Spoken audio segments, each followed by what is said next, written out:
Cúpula de la iglesia de Barichara, año 1760.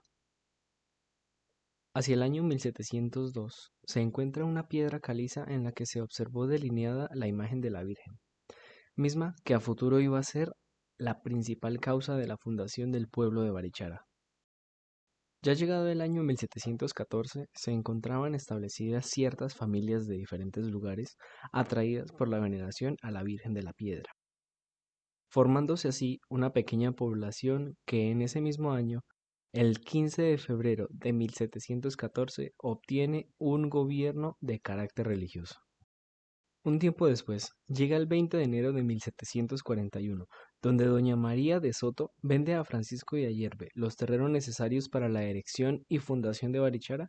por la cantidad de 70 patacones,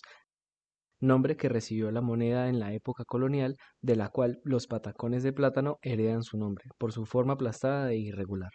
Estos terrenos fueron pagados en monedas de 8 reales castellanos.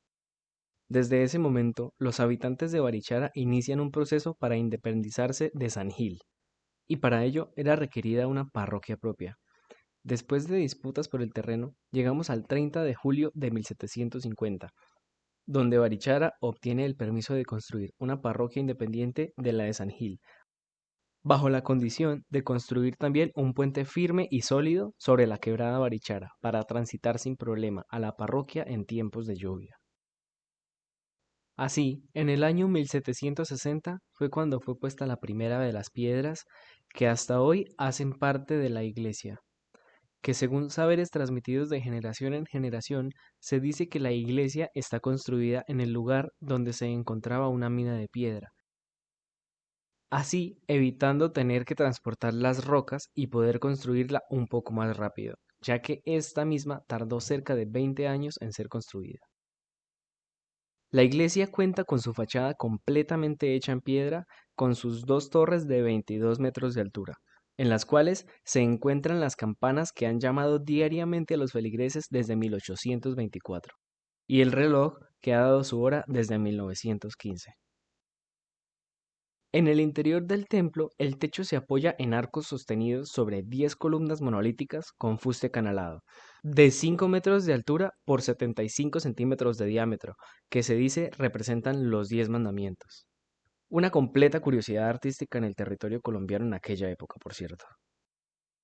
En el presbiterio se encuentran lujosamente tallados la mesa del altar, el ambón, la silla sede y la pila bautismal. Muros formados por dos hiladas de piedra, rellenos con los cascajos y sobrantes producidos al trabajar con la piedra, que eran mezclados con arena de peña, cal y sangre de vacuno.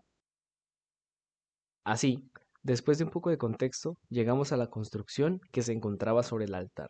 pues la cúpula que hoy en día encontramos no existía. De hecho, era una pequeña cubierta cuadrada a 4 aguas, una pirámide básicamente, muy similar a la que encontramos en la iglesia de Cabrera, pues siendo este un pueblo fundado más o menos en el año 1808, posiblemente para la construcción de su iglesia se inspiró en el templo de su pueblo vecino, Barichara. Entonces, ¿por qué se construye la cúpula? Según el director de la Casa de la Cultura de Barichara y diferentes personas del pueblo, se dice que la construcción de la cúpula se debe a que ésta se derrumbó y se aprovechó el desafortunado suceso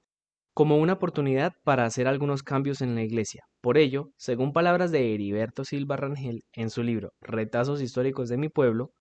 se sabe que en el año 1934, básicamente más de 150 años después de la construcción de la iglesia, el obispo Antonio Vicente Arenas aprueba los planos para la reconstrucción de la iglesia, trabajos entre los cuales se encuentra la construcción de la cúpula,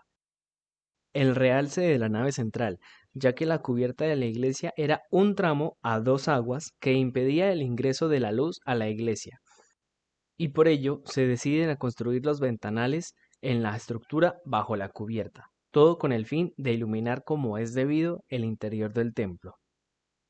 Bien, ¿cómo está hecha la cúpula?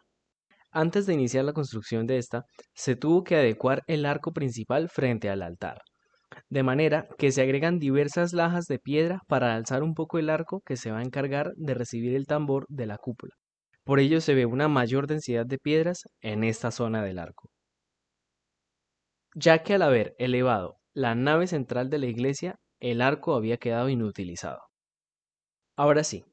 estando adecuada la estructura bajo la cúpula, se disponen a construir el tambor octogonal. Se monta sobre pechinas y por lo tanto sobre arcos formeros o fajones.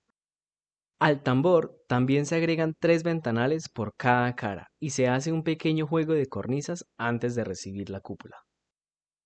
Sobre cada vértice del tambor arranca un nervio hecho en piedra, que da rigidez a la estructura de concreto armado de cada uno de los gajos que forman la cúpula, que por la época, la poca precisión en su construcción y el paso de los años han provocado que la cúpula se vea afectada en su forma, haciéndola visiblemente asimétrica. Después, al llegar al anillo de refuerzo, se alza la linterna y una segunda cúpula mucho más pequeña, donde es más evidente la deformación producida por el paso del tiempo. Esta pequeña cúpula se cierra con un elemento que se usa como base para la cruz que remata la punta de la cúpula.